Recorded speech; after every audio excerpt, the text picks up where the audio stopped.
طيب بما اننا في رمضان وكل سنه وانتم طيبين والشياطين كلها متسلسله والدنيا امان، خليني احكي لكم بقى عن كارثه غريبه كانت حصلت لي من فتره. انا لسه لحد دلوقتي مش مستوعبها لاني اتفاجئت بنفسي جواها، يعني ولا الفضول خلاني اجرب حاجه ولا انا عملت اي حاجه اصلا. فركز بقى معايا كده عشان اللي هحكيه لكم دلوقتي ممكن قوي انه يحصل لاي حد فيكم، ويكون السبب فيه هو حد قريب منك او حد متواجد حواليك بصوره مستمره.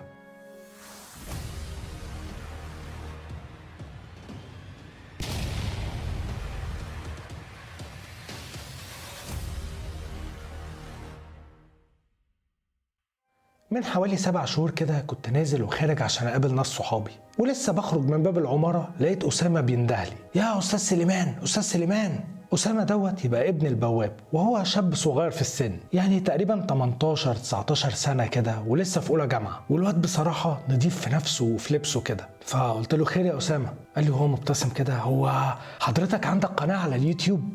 قلت له: آه. قال لي: والله انا اول لما شفتك قعدت اقول هو ولا مش هو، هو ولا مش هو، بس لا انا كنت متاكد ان انت. قلت له: حبيبي والله تسلم لي. قال لي: انا والله اتفرجت على كل القصص بتاعتك وعجبتني قوي، انا حتى عملت شير لكل اصحابي. قلت له: تسلم يا اسامه والله كتر خيرك. قال لي: طب هو الموضوع دوت بيكسب على كده؟ قلت له: موضوع ايه؟ قال لي: يعني اليوتيوب. فقلت له: مش زي ما الناس متخيله والله يا اسامه، بس الحمد لله ماشيه. قال لي: اه طب تمام تسلم يا استاذ سليمان. قلت له: على ايه يا حبيبي؟ ورحت واخد بعضي ومشيت ورحت قابلت اصحابي. المهم ان بعدها باسبوع وانا قاعد بتعشى وفتح الموبايل بتاعي وعمال اقلب في التيك توك، اتفاجئت باسامه كان فاتح لايف في مكان ضلمه وعمال يقول: ركزوا بقى معايا يا اخواتي، المره اللي فاتت انا جبت كتاب سحر وشفناه كلنا مع بعض، وناس كتير قالوا لي ان هو مضروب ومش حقيقي، وانا يا اخواتي ما بعملش هنا غير الحقيقي، اصل انا ما بخافش، الحمد لله القلب مات من زمان. انتوا عارفين بقى انا هنا فين؟ انا جوه مشرحه بس انا مش هقدر اقول اسمها.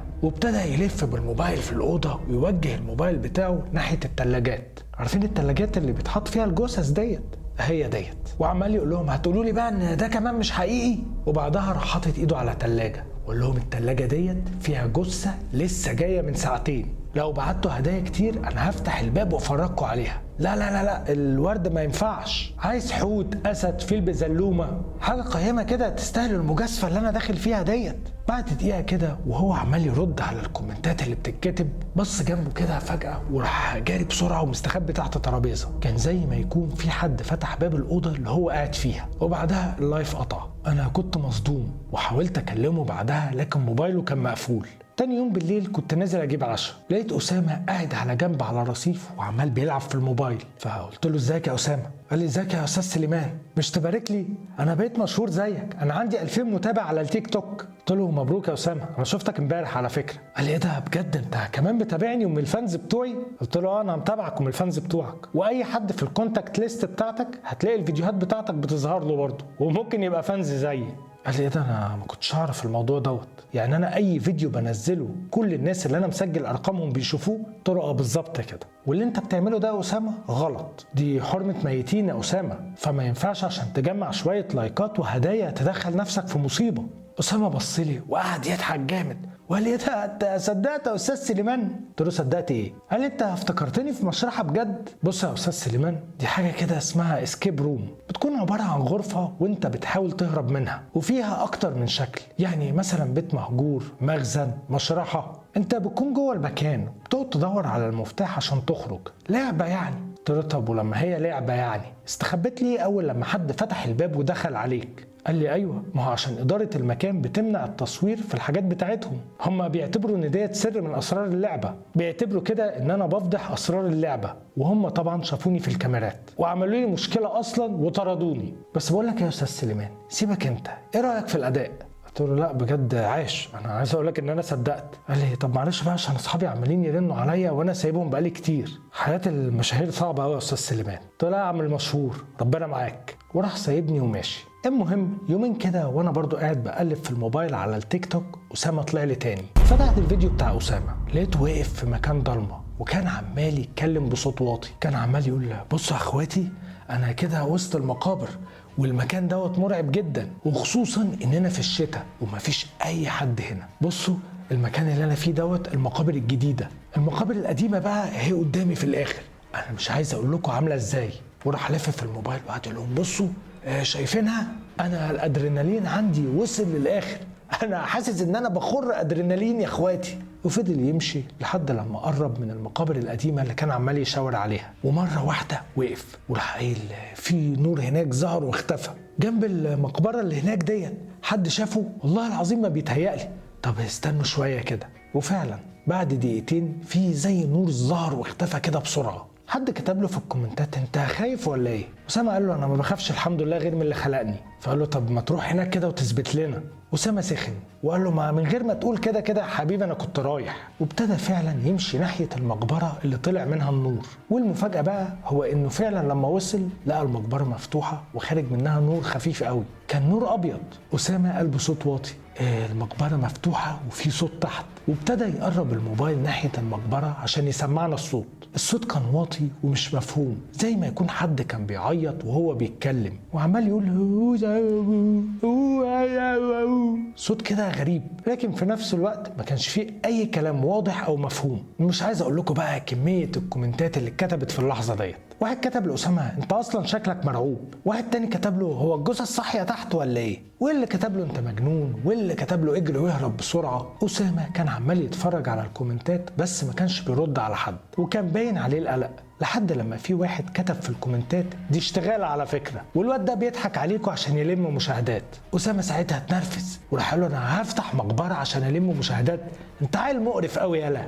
طبعا الواد ما سكتش وراح شتمه. اسامه اتعصب اكتر وابتدى هو كمان يشتم، والموضوع سخن ما بينهم لدرجه ان اسامه صوته ابتدى يعلى. في نفس الوقت دوت ظهر واحد بيخرج من المقبره اللي كانت في ظهر اسامه. الشخص دوت ملامحه ما كانتش واضحه بسبب الضلمه، وطبعا اسامه ما شافهوش لانه كان مركز في الكومنتات. الناس ابتدت تكتب له في حد عدى من وراك، بص وراك بسرعه، ومفيش. اسامه لسه بيبص وراه لقينا بيقول والموبايل وقع من ايده في الارض. ومفيش ثواني حد رفع الموبايل من على الارض وراح مغطي الكاميرا بايده، وبعدها على طول اللايف اتقطع. بصراحه انا قلقت جدا على اسامه وكنت هكلمه، بس قلت لنفسي لحسن الموضوع يطلع متفبرك ويقعد يضحك عليا ويتنطط زي ما عمل معايا المره اللي فاتت. وبقيت قاعد ما بين بقى اكلمه ولا لا، لحد لما في الاخر قررت ان انا هكلمه. قلت لنفسي انا هعمل كاني بساله على اي حاجه في الانتركام بتاع العماره. لو الموضوع بقى كان اشتغاله انا كده كده مش هجيب سيرته اصلا، لكن لو ما ردش بقى يبقى الموضوع كده شكله بجد، ودي هتبقى مصيبه. رحت مطلع رقمه ومتصل بيه، بس اتفاجئت ان اسامه موبايله كان مقفول.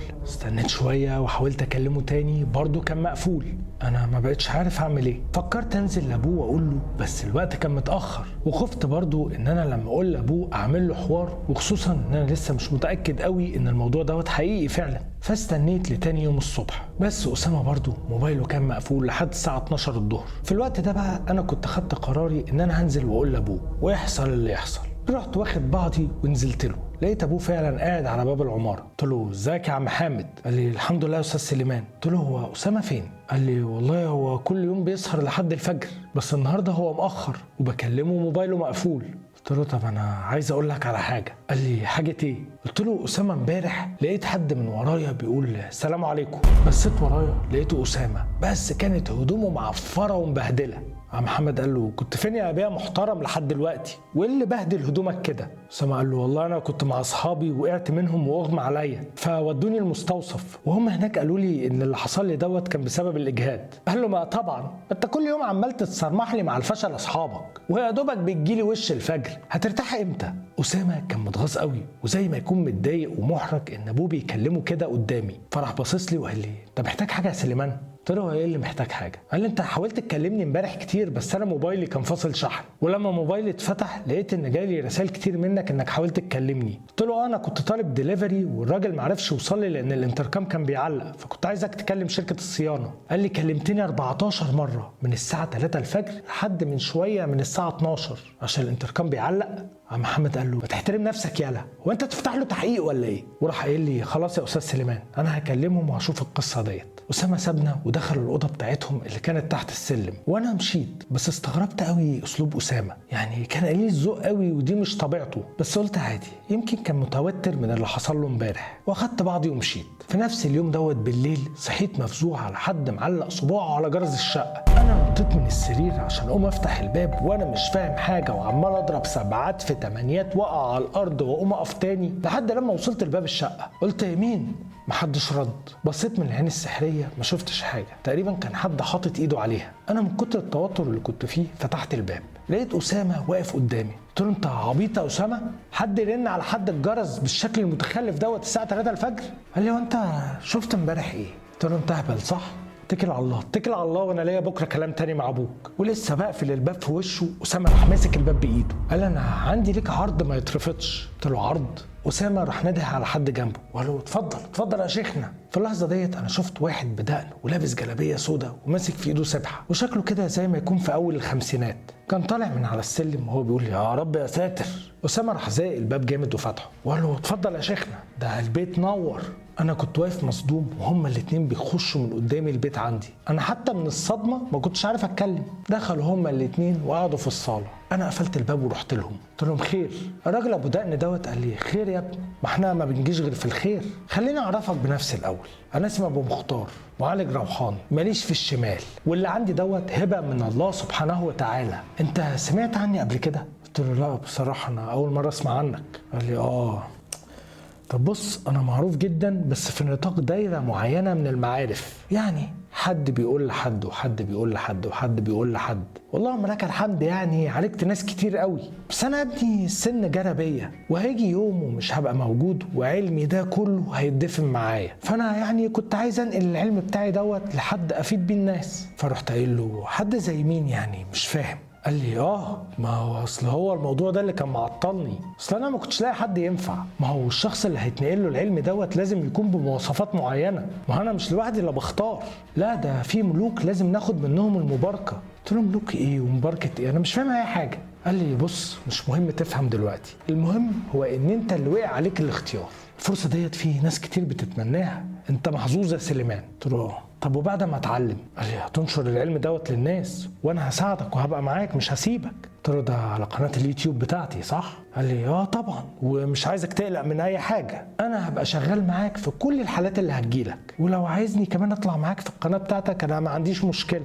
قلت له: طب بص يا شيخ ابو مختار بقى، انا ولا عايز علم ولا بتنجان، انا عايز دلوقتي انام، فشوف حد غيري بقى واديله العلم الجميل بتاعك دوت، او اقول لك على حاجه حلوه، اديه لاسامه. ابو مختار اتعصب قوي وقال لي: يعني ايه؟ قلت له: انا بتكلم صيني يا ابو مختار، انا بقول لك مش عايز. قال لي: طيب ماشي، طب انا بص هديك فرصه تفكر. قلت له: بقول لك ايه، انا فكرت خلاص وقلت لك رايي. ابو مختار قال لي: بص، هو رايك ده هيزعلك وهيقلب لك حياتك، فنصيحه مني فكر تاني. قلت له: بقول لك ايه، انا بحاول احترمكم عشان انتوا في بيتي، لكن هتقف جوه بيتي وتهددني، اقسم بالله لا هينك ومش هعمل اعتبار حتى لسنك، فاخلع كده بالذوق بدل ما هتسمع كلام يزعلك. ورحت على باب الشقه وفتحته. ابو مختار قال لي: كلام هيزعلني انا؟ طب انا ماشي، بس لما تجيلي زاحف على بطنك ساعتها هنعرف مين اللي هيزعل. وخرجوا هما الاتنين وانا رحت رازع الباب وراهم، ودخلت نمت في اليوم دوت وانا دمي محروق. تاني يوم صحيت الصبح ونزلت عشان اجيب الفطار. خرجت بره الشقه وبقفل الباب ورايا، اتفاجئت ان في زي ميه سودا كده مدلوقه على عتبه باب الشقه. انا وطيت عشان اشوف ايه دوت، لقيت ريحتها معفنه، يعني تقريبا دي كانت ابشع ريحه انا شميتها في حياتي، لدرجه ان انا كنت هجيب كل اللي في بطني. اخدت بعضي ونزلت، قلت لعم محمد: معلش يا عم محمد، في حد كده دلق حاجه سودا على باب الشقه بتاعتي وريحتها وحشه قوي، ممكن معلش تبقى تمسحها؟ قال لي: عيني يا استاذ سليمان. جبت الفطار بتاعي وانا داخل الشقه ابتديت احاول اعدي من فوق القرف دوت عشان ما ادوس عليه، وقعدت فطرت. بس بعد الفطار حسيت ان انا مفرهد كده ودماغي تقيله وعايز انام، بالرغم من ان انا كنت لسه صاحي اصلا من النوم. شويه وانا قاعد على الكنبه لقيت نفسي رحت في النوم. في اليوم دوت انا حلمت بكميه كوابيس مش طبيعيه، لدرجه اني كنت كل شويه اقوم مفزوع من النوم، وبعد لما انام تاني احلم بكابوس جديد. الكوابيس كلها كانت مختلفه فيما عدا حاجه واحده بس، وهي الكائن المرعب اللي كان دايما عمال يطاردني. الكائن دوت كان عباره عن حاجه كده لونها اسود وشبه الغوريلا وملهاش اي ملامح، والحاجه الوحيده اللي كانت باينه فيها هي عينيها اللي كان لونها احمر وزي ما يكون بتنور. المهم ان انا بعد لما صحيت من النوم اتفاجئت ان الساعه كانت تقريبا 12 بالليل. انا كنت نمت تقريبا 12 ساعه، ومع ذلك كنت حاسس ان انا تعبان وعايز انام تاني. دخلت الحمام وقلت اغسل وشي عشان افوق. ببص في المرايه اتفاجئت بمنظر وشي. انا وشي كان معضم وشبه الهيكل العظمي، وكان غامق قوي وزي ما يكون مسمر، وعيني كانت حمرة زي كاسات الدم، وشعري كان هايش ومقصف وخفيف. انا اتخضيت لدرجة ان انا طلعت من الحمام بجري علشان اشوف شكل وشي في المراية بتاعت اوضتي، وبمجرد ما دخلت الأوضة لقيت الباب زو بيتهبد ورايا. انا اتخضيت وجريت على الباب وحاولت افتحه بس ما عرفتش. الباب كان زي ما يكون مقفول من بره بالمفتاح، وانا بحاول افتح الباب سمعت زي صوت شخير عالي كده جاي من ورايا، كان عامل زي ما يكون بالظبط صوت الخنزير بس كان عالي ومرعب. ببص ورايا عشان اشوف ايه ده، انا اتفاجئت بكائن قدامي شكله غريب ومرعب لدرجة ان انا ما كنتش مستوعب شكله. الكائن دوت كان وشه شبه وش الكلب، وعنده 3 عيون في وشه ومالوش ودان، ولونه اسود، وجسمه شبه جسم الانسان، لكن ايده كانت طويله لدرجه ان هي كانت بتجرجر في الارض.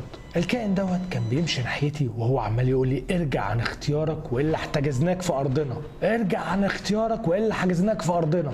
انا من كتر الخوف والرعب اللي كنت فيه ما كنتش ولا حتى عارف اتكلم ولا اصرخ. صوتي كان زي ما يكون متحاش، ورجلي ما كانتش شايلاني لدرجه ان انا قعدت في الارض مكاني. الكائن دوت فضل يمشي، وبمجرد ما بقى قدامي ووصل لي رقبته فضلت تطول لحد لما وصلت للسقف، وبعد كده راح موطي دماغه لحد لما وشي بقى قدام وشه بالظبط، وراح صارخ بصوت عالي جدا. انا من كتر الخوف ما كنتش عارف اخد نفسي، الموضوع كان مرعب جدا. وبعد كده حسيت ان انا بتخنق واغمى عليا. بعد فتره كده فقت على صوت اذان الفجر. المفاجاه بقى هي ان انا لما فقت لقيت نفسي مرمي على الارض في اوضتي، والباب كان مقفول، وده للاسف معناه ان انا ما كنتش بحلم. انا قمت بسرعه زي المجنون وفتحت باب الاوضه لقيته اتفتح معايا. طلعت اجري على باب الشقه، فتحته ووقفت بره باب الشقه، وكنت عمال اقول اعوذ بالله من الشيطان الرجيم، اعوذ بالله من الشيطان الرجيم. ببص على رجلي لقيتها اتعكت في القرف اللي كان موجود على باب شقتي. ساعتها اتضايقت واتغصت قوي ان عم حامد لسه ما شالش القرف دوت. في نفس اللحظه ديت لقيت اسامه كان طالع على السلم وبيبص لي وهو مبتسم، وراح قايل لي في يا سليمان مالك كده وشك اصفر وزي ما يكون مخضوض او خايف، انت شفت مثلا عفريت؟ انا ساعتها بقى ترجمت اللي بيحصل وعرفت ان على باب الشقه بتاعتي دوت سحر مرشوش. انا في ساعتها رحت ماسك فيه وقلت له ولا انا فاهم كويس الشغل اللي انت والراجل المشعوذ دوت بتعملوه معايا. اسامه قال لي شغل ايه؟ قلت له السحر اللي انتوا رشينه على باب بيتي دوت. قال لي ايه الهبل اللي انت بتقوله ده؟ اوعى يا عم سيبني. وراح زايق ايدي ونزل يجري على السلم. انا نزلت اجري وراه على السلم ولقيته طلع من باب العماره، بس انا طبعا ما قدرتش اطلع وراه لان انا كنت حافي. فاخدت بعضي ورجعت تاني على شقتي، شغلت قرآن وجبت ازازه ميه وفضيت جواها كيس ملح، ورحت دلقها على السحر اللي كان مرشوش على باب الشقه عشان ابوظه. وبعدها دخلت غسلت رجلي برضه بميه بملح ونزلت لعم حامد. لقيت عم حامد كان قاعد على باب العماره. قلت له بقول لك ايه يا عم حامد، لم ابنك كده وخليه يبعد عني هو والراجل المشعوذ اللي معاه دوت. انا ما رضيتش ازعله ولا اعمل له اي حاجه عشان اعمل لك خاطر. عم حامد قام نط من مكانه كده وقال لي هو انت تعرف اسامه فين؟ قلت له هو ايه اللي اعرف اسامه فين؟ اسامه لسه نازل دلوقتي من حوالي نص ساعه وخرج كمان من باب العماره. عم محمد قال لي ازاي يعني الكلام ده؟ انا صليت الفجر زي كل يوم ورجعت قعدت على باب العماره وما اتحركتش من مكاني ومحدش خرج ولا دخل من هنا. قلت له انت بتداري عليه يا عم محمد؟ قال لي داري يا استاذ سليمان، انا ما شفتش اسامه من ساعه ما كنا واقفين مع بعض لما كنت بتسالني على الانتركم. عم حامد كان شكله حزين ومكتئب وبصراحه صعب عليا. قلت له طب يا عم محمد انت ما حاولتش تتواصل مع اصحابه؟ قال لي ما سالتش ازاي يعني؟ ده انا قلبت الدنيا عليه وسالت طوب الارض. لما ما وصلتش لحاجه رحت عملت بلاغ في الاسم الاسبوع اللي فات ولسه ما فيش اي اخبار. قلت له الاسبوع اللي فات ازاي؟ احنا كنا لسه واقفين مع بعض من يومين بس. قال لي يومين ازاي يا استاذ سليمان؟ انت مش دريان بالوقت ولا ايه؟ انا ساعتها طلعت الموبايل من جيبي وبصيت في الكالندر، لقيت ان فعلا كان عدى اسبوع تقريبا. ساعتها بس ما بقتش مستوعب اللي بيحصل، فاخدت بعضي وطلعت على شقتي وما كنتش عارف ولا اعمل ايه ولا اتصرف ازاي. بس وانا قاعد كده بفكر افتكرت سليم جاري اللي ساكن فوقي. سليم برضو اخته كان حصل لها زي مس شيطاني كده وكان بيحصل لها حاجات غريبه، والحمد لله عالجوها منه وبقت كويسه. فاتصلت بيه وحكيت له على كل اللي حصل لي. بعد لما خلصت قال لي بص بقى يا معلم، انت ما قدامكش اي حل غير عم شعلان. قلت له مين عم شعلان دوت؟ قال لي عم شعلان دوت بقى يبقى راجل بركه وهو اللي حللنا مشكله اختي، بس احنا لفينا بيها كتير ومحدش ولا كان عارف ايه مشكلتها ولا تتعالج ازاي. بس عم شعلان بقى ربنا يبارك له هو اللي وصل لكل حاجه، وعلى فكره ده ما بياخدش فلوس، بيعمل كل ده لله. قلت له لا يا راجل. قال لي اه والله. قلت له طب بقول لك ايه، ما تديني رقمه؟ قال لي بس كده عيني، هبعته لك على الواتساب دلوقتي. وفعلا اول لما بعت لي الرقم رحت متصل بيه وحكيت له على كل اللي حصل معايا. عم شعلان قال لي طب بص يا ابني، هو العمل اللي مرشوش ما يعملش كل ده. قلت له طب اللي انا فيه دوت سببه ايه؟ قال انا كده لازم اجي عشان اكشف الاول.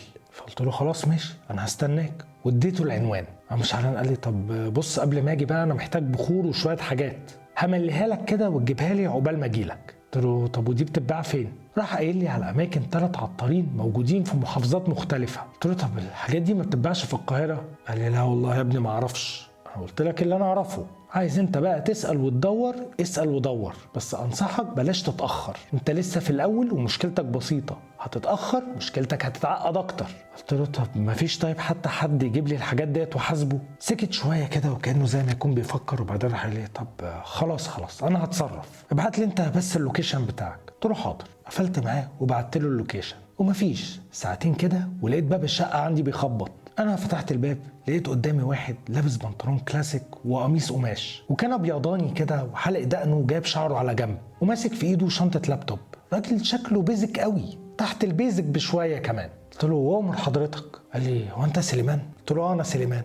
قال انا شعلان اللي لسه مكلمني في التليفون من ساعتين. انا وقفت قدامه كده وانا متنح. قال لي مالك يا ابني مخضوض ليه؟ قلت له اصل انا بصراحه ما توقعتش ان شكلك عامل كده. قال لي ما انا توقعت ايه؟ قلت له يعني راجل دقنه طويله وجلابيه وقبطان وسبحه وكتاب عم شعبان ضحك وقال له والله احنا ما جايبنا ورا غير النت والافلام. قلت له طب تعالى اتفضل ادخل، احنا واقفين على الباب ليه؟ دخل وقف في وسط الصاله وهو عمال يبص كده في كل حته. بعدها راح قال لي انت يا ابني عايش في المكان ده ازاي؟ المكان دوت مليان طاقه وحشه قوي. قلت له طاقه وحشه ازاي يعني؟ ما ردش عليا وقعد يمشي في الشقه وهو عمال تقريبا يقرا قران في سره بصوت واطي. وقف عند اوضتي وقال لي هو في حاجه حصلت في الاوضه ديت؟ قلت له حاجه زي ايه يعني؟ قال لي يعني طقوس تحضير عزيمه مكتوبه. قلت له لا طبعا. قال لي طب مين غيرك بيدخل الشقه ديت؟ قلت له مفيش حد بيدخل الشقه دي غيري. قال لي تمام كله هيبان دلوقتي. عم شعلان طلع قعد في الصاله وفتح شنطه اللابتوب وابتدى يخرج منها بخور ومبخره وازازتين ميه وشويه ورق وحباره واقلام، وقال لي بص بقى يا سليمان يا ابني قبل ما ابدا كده انت هتسمع اصوات مخيفه وهتشوف كائنات مرعبه، ولو ايمانك ضعيف وخفت الكائنات دي ممكن قوي ان هي تتمكن منك، وساعتها بقى هتستولى على جسمك. اوعى تجري لاي سبب، ولو الخوف غلبك غمض عينك. قلت له طيب ماشي. قال لي دلوقتي بقى خليني احصنك قبل ما نبدا. عم شعلان ولع البخور وحطه قريب من وشي وراح حاطط ايده على دماغي وابتدى يقرا في سره. البخور دوت كانت ريحته قديمه وغريبه بس ما كانتش وحشه، وفضلت كده لحد لما بعد ربع ساعه كان خلص تقريبا قرايه وقال لي دلوقتي بقى احنا نقدر نبدا.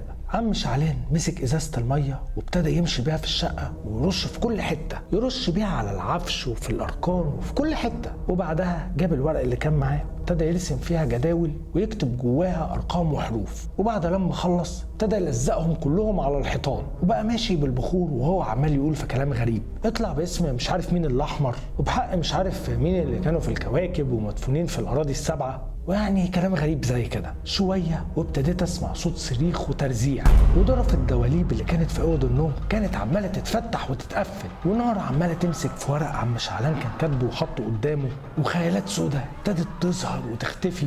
انا بصراحه اول لما لقيت الجو عامل كده خفت ورحت مغمض عيني، بس للاسف بقى الموضوع بقى مرعب اكتر لاني ابتديت اسمع اصوات صوت وضحك، كلاب بتهوهو وبتزمجر حواليا، واصوات تانية مخيفه لحيوانات انا حتى ما كنتش قادر احدد نوعها. وفضلت كده مغمض عيني لحد لما كل حاجه فجاه وقفت، ولقيت عم شعلان بيطبطب عليا وبيقول لي خلاص يا سليمان يا ابني فتح عينك.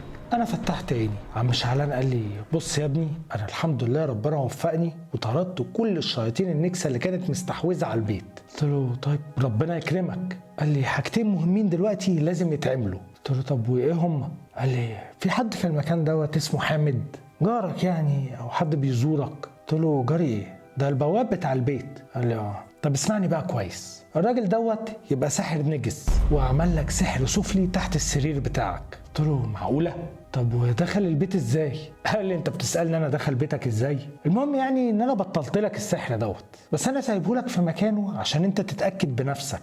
قال لي تعالى عشان نشوفها سوا، وراح واخدني ورحنا على اوضتي، ولما بصيت تحت السرير لقيت في حاجه كده مدوره كانت شبه الكوره وملفوفه بخيط ومليانه شعر وريحتها تقرف. عم شعلان قال لي اللي انت ماسكه في ايدك ده يبقى سحر اسود، وده معناه ان اللي اسمه حامد ده مش ساحر عادي، لا ده ساحر متمكن، وزي ما اذاك مره عادي جدا ممكن يكررها ويأذيك تاني. قلت له انا مش مصدق اللي انت بتقوله، ده بيصلي الفرض بفرضه في الجامع. قال لي عادي، كل ده ستار عشان محدش يشك فيه، خلي بالك منه. قلت له خلي بالي ايه؟ الراجل دوت لازم يمشي ويغور في داهيه. قال لي والله براحتك، دي حاجه بقى ترجع لك انت. قلت له طب وايه الحاجه التانيه؟ قال لي اننا لازم نحصن الشقه ديت كل اسبوع لمده شهرين. الكائنات ديت اصل عنيده، ومش سهل كده لما تطرد من مكان تسيبه وما ترجعلوش تاني. قلت له طيب تمام انا معاك. قال لي انا هجيلك كل يوم خميس الساعه 11 بالليل. قلت له والله انا ما عارف اشكرك ازاي يا عم شعلان. قال لي ادعي لي يا ابني، الدعوات بس هي اللي بتقعد. قلت له هدعي لك طبعا. طب انت صحيح ما قلتليش على ثمن البخور والحاجات اللي انت اشتريتها؟ قال لي الحاجه ديت عامله 3000 جنيه. قلت له 3000 جنيه دي غاليه قوي ليه كده؟ قال لي انا عشان كده ما بحبش اشتري حاجه، ودايما اقول للناس هي اللي تشتري عشان ما اسمعش الكلام ده. انا يا ابني بعمل الكلام ده كله لله وما باخدش منه جنيه احطه في جيبي. قلت له لا ربنا يجازيك خير، انا والله ما اقصدش. قال لي ولا يهمك، بس اعمل حسابك ان الحاجات دي تكلفتها 3000 جنيه هتبقى في كل جلسه. شوف بقى عايز انت تنزل تشتريهم ولا اجيبهم لك؟ قلت له لا هات لي انت كل حاجه وانا هبقى حاسبك. واديته الفلوس، وبمجرد ما مشي انا نزلت وعملت فضيحه لعم حامد البواب، والجيران اتلمت وقلبت الدنيا. وطبعا السكان لما سمعوا اللي حصل لي اتصدموا وطردنا عم حامد، والحمد لله كل حاجه كانت ماشيه زي الفل. عم شعلان كان بيجي كل يوم خميس زي ما احنا متفقين يحصلني الشقه وحاسبه ويمشي، وانا كنت عايش حياتي طبيعي لحد لما في اخر خميس وقبل ما يجي عم شعلان بربع ساعه اكتشفت ان السكر خلص من البيت، وعم شعلان ما بيشربش عندي غير شاي مظبوط، فكده انا مش هلاقي حاجه اقدمها له. منظري زباله بقى، وخصوصا ان ده اخر يوم. الراجل يقول بعد ما خد مصلحته راح مزحلقني. فقلت اخد بعضي وانزل بسرعه اشتري كيس سكر من البقال اللي جنب البيت قبل ما عم شعلان يجي. ويا دوبك قفلت باب الشقه ولسه بنزل اتفاجئت باسامه في وشي، كان قاعد على بسطه السلم وعمال يعيط. قلت له انت ايه اللي جابك هنا يالا؟ اسامه وقف وهو منهار في العياط وقال لي انا مش فاكر اي حاجه، ولما جيت هنا ما لقيتش ابويا ولقيت بواب جديد، ولما قال لي انت مين قلت له انا ابن عم حامد. قعد يضرب فيا، ضربني من غير سبب يا استاذ سليمان، وقعد يقول لي امشي من هنا مش ناقصه نجاسه، بس انا ما اعرفش اي حته اروحها وما اعرفش حتى ابويا فين. فاستنيت البواب دوت لحد لما خرج من العماره عشان يجيب طلبات، وطلعت استخبيت هنا. قول لي بالله عليك ايه اللي بيحصل يا استاذ سليمان؟ وكان منهار في العياط. انا في اللحظه ديت حسيت ان في حاجه غلط، في حاجه مش مظبوطه. فقلت له طب انت ايه اخر حاجه فاكرها يا اسامه؟ قال لي انا كنت بصور تيك توك في المقابر وطلع عليا واحد وخبطني على دماغي، ولما فقت لقيته حاطط ايده على دماغي وعمال بيقول في كلام غريب، وبعدها غبت عن الوعي تاني. ولما فقت لقيت نفسي في بيت غريب، فاخدت بعضي وجريت وجيت على هنا.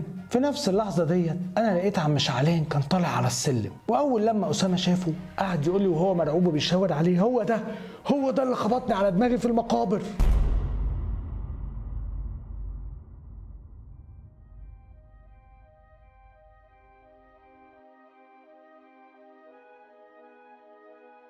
طيب انا كده خلصت، هستناكم بقى تكتبوا لي في الكومنتات انتوا فهمتوا ايه. بس عايزكم تعرفوا كويس ان السحرة والمشعوذين بيستخدموا دايما ذكائهم في انهم يخدعوا اللي قدامهم. لازم يحسسك ان هو بتاع ربنا، لازم يبين لك انه تقي، لازم يحط لك السم في العسل، يقنعك انه بيقرا قرآن وهو قاعد بيقول اي كلام في سره، يصلي قدامك وهو بيسجد للشيطان مش لربنا، لازم يجبرك انك تثق فيه عشان تحط ايدك في ايده ويخرجك من المحنة اللي انت فيها. لكن في الحقيقة بقى هو بيخليك شريك وسمسار ليه، شريك لانك اديت له فلوس عشان يساعدك، وسمسار لانك لما بتلاقي اي حد في محنة بترشح له المشعوذ دوت.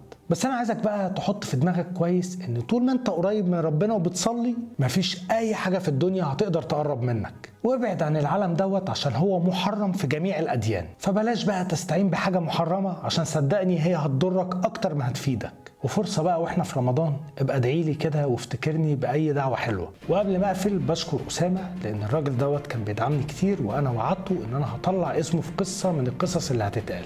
اظن ان هو عم اسامه وفيت بوعدي. اللي حابب ان اسمه يطلع زي اسامه يا ريت برضه يعمل شير كتير ويدعمني، وما تروحش باعت لي بقى وتقول لي انا عملت شير كتير. لا يا حبيبي، ابعت لي سكرينات على الواتساب، وده مش تخوين، دي امور احترازيه. المهم مش عايزين ننسى الحلم يا اشباح، مليون شبح جوه الكابوس مكملين ومع بعض، ومفيش حاجه هتوقفنا. واشوفكم على خير في الكابوس اللي جاي.